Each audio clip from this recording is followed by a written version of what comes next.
जय महाराष्ट्र विद्यार्थी मित्रांनो, मराठी माहिती केंद्र या यूट्यूब चॅनलवर तुम्हा सगळ्यांचे स्वागत आहे। तुमच्यासाठी नवीन पदभरतीची जाहिरात घेऊन आलेलो आहे।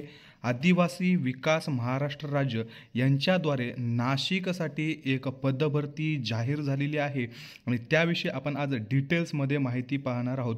हीच पदभरती 2023 रोजी सुद्धा प्रसिद्ध करण्यात आलेली होती, पण यामध्ये महाराष्ट्र शासनाने SCBC एक नवीन रिझर्वेशन दिलेलं आहे आणि त्या रिझर्वेशनचा समावेश नसल्यामुळं बिंदू नामावलीचा समावेश करून घेऊन SCBC या प्रवर्गासाठी सुद्धा राखीव जागा ठेवून नवीन एक जाहिरात प्रसिद्ध करण्यात आलेली आहे आणि तुम्हाला नव्याने फॉर्म भरायचे आहेत। तुम्ही याआधी जर फॉर्म भरले असतील तर त्याची फी जी आहे तुम्हाला रिफंड होणार आहे। पूर्वी भरलेला फॉर्म गृहीत धरला जाणार नाही, तुम्हाला यासाठी नवीन फॉर्म भरायचा आहे।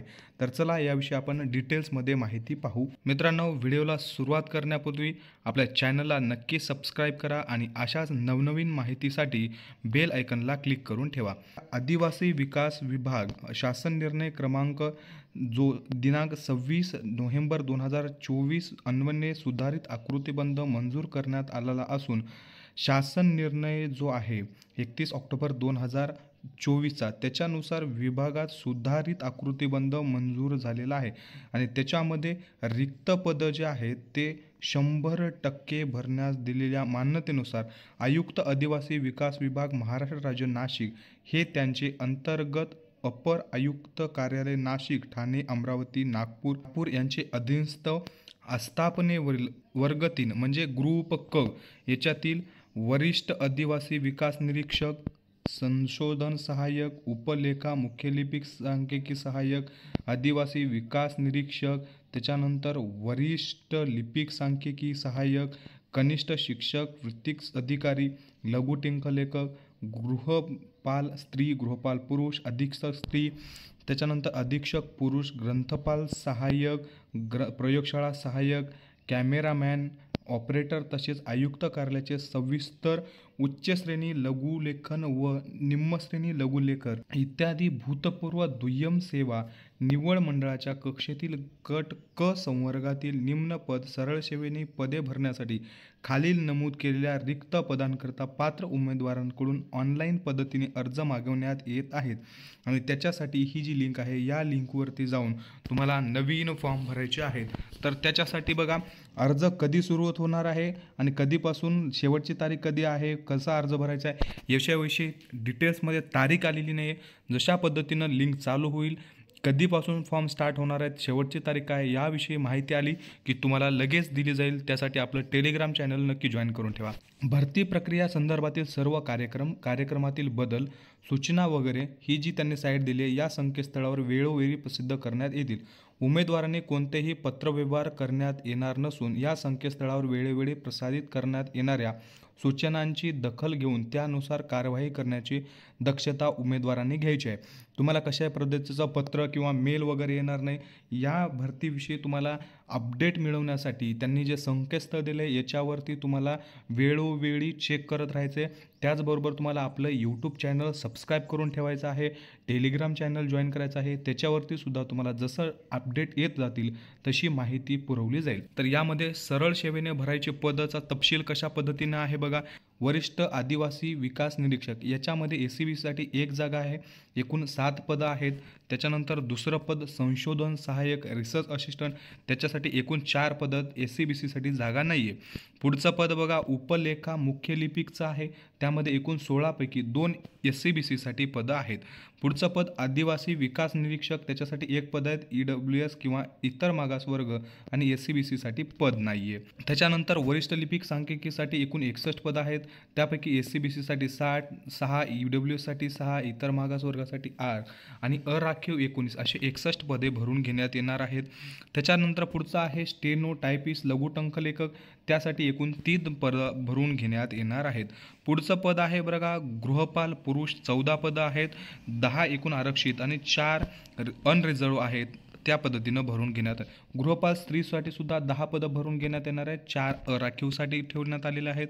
पुढील पद आहे अधीक्षक पुरुष, त्याच्यासाठी 9 पदं आहेत, त्याच्यातील एक SCBC, एक EWS अशा पद्धतीनं समांतर आणि सामाजिक आरक्षणानुसार ही पदभरती दिलेली आहे. ही PDF मी तुम्हाला आपल्या टेलिग्राम चॅनलला देतो. तिथं जाऊन तुम्ही कोणत्या कास्टसाठी कोणतं पद आहे, सामाजिक आणि समांतर आरक्षणानुसार कशा पद्धतीनं जागा आहेत, या तुम्ही डिटेल्समध्ये पाहून घ्या आणि त्यानंतरच फॉर्म भरा. याच्यामध्ये ग्रंथपालचं सुद्धा पद आहे. प्रयोगशाळा सहाय्यकसाठी सुद्धा 19,900 ते 63,200 एवढा पेमेंट आहे. त्यामध्ये सुद्धा एकूण 12 पदं भरून घेण्यात येणार आहेत. पदसंख्या व आरक्षण संदर्भात सर्वसाधारण ज्या त्रुटी आहेत ते दिले आहेत. त्याच्यामध्ये काय बघा, जाहिरातीत नमूद केलेल्या पदसंख्या तुमच्या आरक्षणामध्ये बदल होऊ शकतो. पदसंख्या व आरक्षणामध्ये बदल झाल्यास त्याबाबतची घोषणा संकेतस्थळावर करण्यात येते. त्याच्यामुळे संकेतस्थळाला व्हिजिट करत राहायचं. प्रस्तुत जी जाहिरात आहे, नमूद संवर्गातील काही समांतर आरक्षणाचे पद उपलब्ध नाहीत. तथापि जाहिरात प्रसिद्ध झाल्यानंतर जाहिरातीत नमूद नसलेल्या समांतर आरक्षणाकरिता पदे उपलब्ध होण्याची आणि विद्यमान पदसंख्येत बदल वाढ होण्याची सुद्धा शक्यता आहे. त्याच्यानंतर परीक्षा स्थगित करणे, रद्द करणे, अंशतः बदल करणे, पुढे ढकलणे, हे सर्व जे आहेत, हे जे अधिकार आहेत ते त्यांनी राखून ठेवलेले आहेत. महिला खेळाडू, माजी सैनिक, प्रकल्पग्रस्त, भूकंपग्रस्त, अंशकालीन, दिव्यांग तसेच अनाथांसाठी समांतर आरक्षण शासनाचे या संदर्भातील वेगवेगळे निर्गमित केलेल्या आरक्षणानुसार देण्यात आलेले आहेत.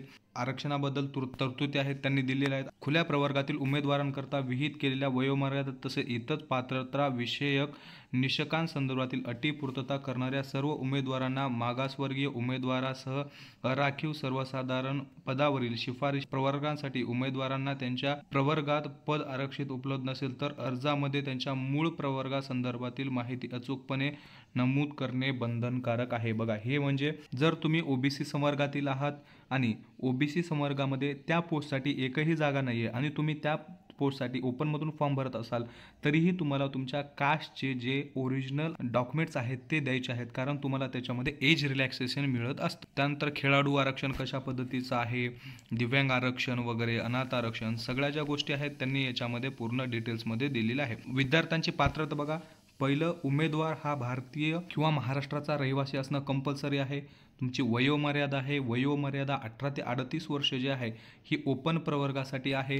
त्यामध्ये कास्ट वाईज तुम्हाला त्याच्यामध्ये रिझर्वेशन दिलं जातं. शैक्षणिक अर्हता व कामाचा अनुभव त्यांनी दिलेला आहे. पे स्केल किती आहे, त्याच्यानंतर तुमचं क्वालिफिकेशन आणि एक्सपिरियन्स काय असायला पाहिजे हे त्यांनी डिटेल्समध्ये दिलेलं आहे. या PDF मध्ये सगळ्या गोष्टी डिटेल्समध्ये पाहून घेऊ शकता. तर त्यानंतर बघा, सगळ्यात महत्त्वाचं, निवड पद्धती तुमची कशी असणार आहे.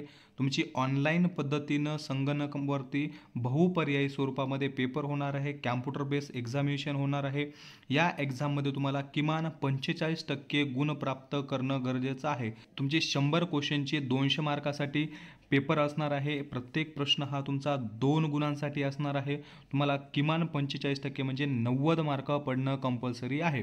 त्यामध्ये बघा, तुमचं मराठी, इंग्रजी, सामान्य ज्ञान व बौद्धिक चाचणी या विषयाकरता प्रत्येकी 50 गुण ठेवण्यात आलेला आहेत.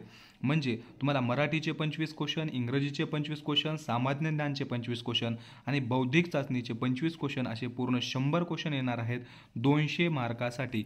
आणि त्यामध्ये तुम्हाला 120 मिनिटाचा वेळ देण्यात येणार आहे. परीक्षा शुल्क बघा, अमागास जे आहेत त्यांना 1,000 रुपये, तसेच मागासवर्गीय, आर्थिकदृष्ट्या दुर्बल घटक, अनाथ, दिव्यांग, माजी सैनिक यांना 900 रुपये फीस आहे. आणि कोणतीही तुमच्या पद्धतीची जी फीस आहे ती रिफंडेबल नाही आहे, तुम्हाला परत फीस मिळणार नाही आहे. अर्ज करण्याची पद्धत तुम्हाला ऑनलाईन पद्धतीनं अर्ज करायचा आहे. या संकेतस्थळावरती तुम्हाला जसं डिटेल्स येतील तसं तुम्हाला त्याच्यामध्ये अर्ज करायचा आहे.